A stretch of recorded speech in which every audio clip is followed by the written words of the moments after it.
This takes us to the last agenda item for the plenary session of today, and the last agenda item just before the lunch break, Yes. the FTTH awards.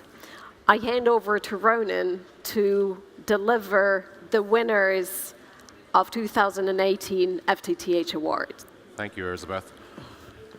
So before I kick off with the awards, tradition has it now at this point that we use this opportunity to give a little bit of a sneak insight with regard to some of the findings from our updated Fibre to the Home panorama. As most of you know, the Fibre to the Home Council, we don't just acknowledge individuals or operators with our awards every year, we also give a very up-to-date snapshot with regard to how the industry is performing in general, which countries are doing particularly well and which operators are doing well within those countries. And this year, I've picked out two snippets from the overall findings, which will be presented tomorrow morning. They'll be presented at the 9:30 session in Conference Room 2, the full findings. But the snippets that I'm happy to share with you at the moment, first of all, is an update on the Spanish market. I thought it was appropriate given that we're here. And if we look at where the Spanish market has managed to get to as of September of last year, so remember there's always a little bit of a lag in our findings here, but they've now got to the point where they've got 17.5 million homes passed now at this stage, which I think is a fantastic achievement, and 6 million subscribers as well. So I think that deserves a round of applause for the Spanish market. It's really an outstanding achievement. Their penetration rate is up there at 34% now at this point. So like if I look at some of the more mature markets out there, particularly where you've got infrastructure-based competition, they're really getting up to those very high penetration rates now across their customer base. So it's really, really encouraging. And I think what it does show, I mentioned earlier when I gave the keynote, I spoke about going from zero to hero in such a short period of time. And we also heard from the minister as well with regard to putting in place the right policies and the right regulation to allow that to happen. And I think for all of the other European countries, there's lessons to be learned in that. You know, we frequently hear people complain about how difficult it is to roll out fibre, but it just shows when the right will is in place, when the right regulatory environment is in place, and when the right environment for investors to invest safely is in place, you can achieve it, and you can achieve it a lot quicker than most people think. The next one, which is one that's pretty close to my heart, and it's mutually a source of pride, but also a source of embarrassment given my role within the Fibre to the Home Council, and that is to announce that Ireland has finally managed to make it onto the panorama. And when I say make it onto the panorama, by way of reminder, the gating process to get onto the panorama is your country, first of all, must be of reasonable scale. So it must have at least 200,000 households. And then you need at least 1% penetration of fibre within the country. So finally, Ireland now, we've got 300,000 homes passed. 30,000 of those are connected, so within the last year they've gone from pretty much zero to about a 10% penetration rate. It's a slow start, there is a lot of infrastructure-based competition there. I think organizations, operators like the likes of Syro, who's a joint venture between Vodafone and the incumbent electricity supplier, have helped catalyze the market. We've seen in response to that, the likes of the incumbent Air also get on board. I think one of the challenges that we've got is we've got a national broadband plan that unfortunately is very badly broken.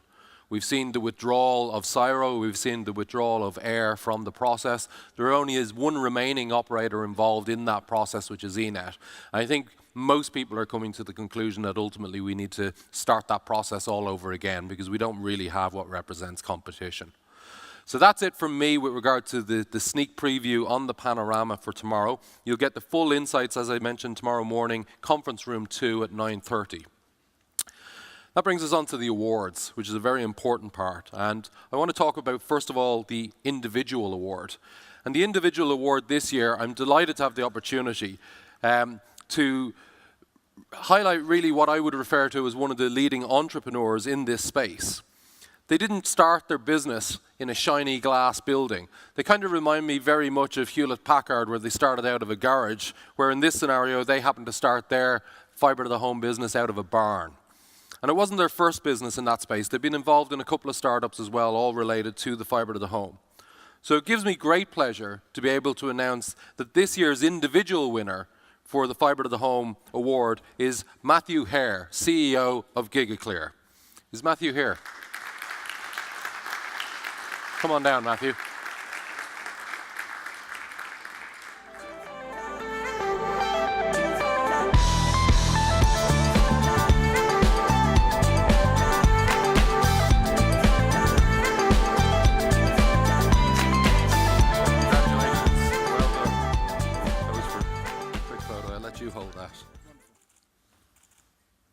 you very much. Thank you. Round of applause for Matthew.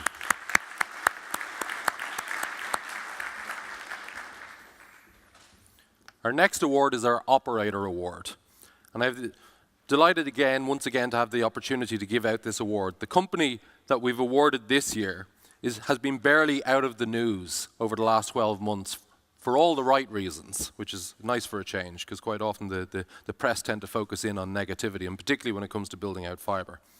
It felt like every week that this company was announcing a new area that they were bringing their fibre network to. And even today, there's no signs of that slowing. A vibrant, young, dynamic company, which connectivity goes hand in hand with their innovation. Connectivity to them, of course, is pure fibre to the home. That's their sole focus. But innovation is also core to their culture within the organization. Their wholesale networks are now increasingly breaking new ground in the telecom sector, and I think what they've shown to a lot of the countries across Europe is what can be achieved if you focus in on wholesale open access type networks. It's my great pleasure to announce that the Italian wholesale-only provider of open fibre is this year's winner of the Fibre to the Home Council Operator Award. And here to collect the award, I'm thrilled to welcome on stage Elisabetta Ripa, the CEO of Open Fibre.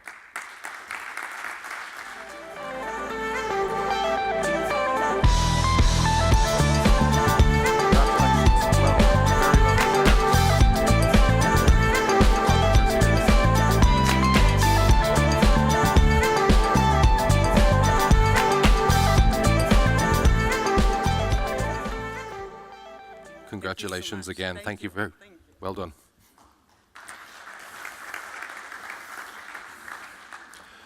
Just a couple of quick things before we allow everybody to go for lunch. First of all, I want to draw your attention to something that's very close to the heart of the Fibre to the Home Council, and in particular the Board of Directors as well. And that is the ongoing support for the promotion of greater equality within our industry, and particularly within the fibre industry, greater balance within the industry. And one of the initiatives that we started within the Fibre to the Home Council quite a few years back now at this point, and we've continued it each and every year to support it, is the whole Women in Fibre initiative. Many of you will have seen the pop-up banners dotted around the building. And historically, the Women in Fibre initiative was bringing together the women that are involved in our industry so that they could network and build the strength of their network together. But this year, what we've elected to do in consultation with those that are involved in it is to open that network up much wider. So this year's Women in Fibre cocktail event, which is at 5:30 this evening, that will be open to all of the members, all of the attendees at the conference to attend. So I would highly encourage you to show your support for this very, very important movement. We're seeing a lot of change in every single industry across the globe. It's critically important. I think it was the lady speaker earlier from Orange mentioned a figure of 15%. Which is horrendous when you think about it.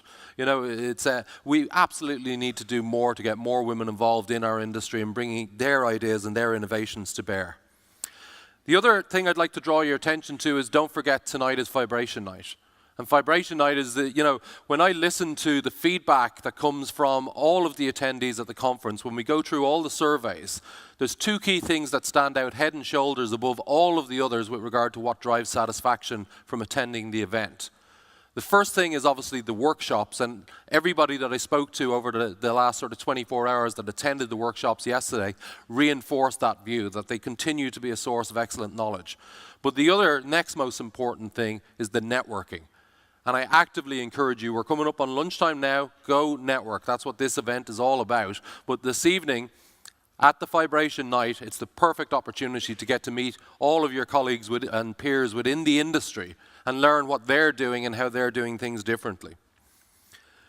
The final piece, and I probably should have been clicking here, but I wasn't.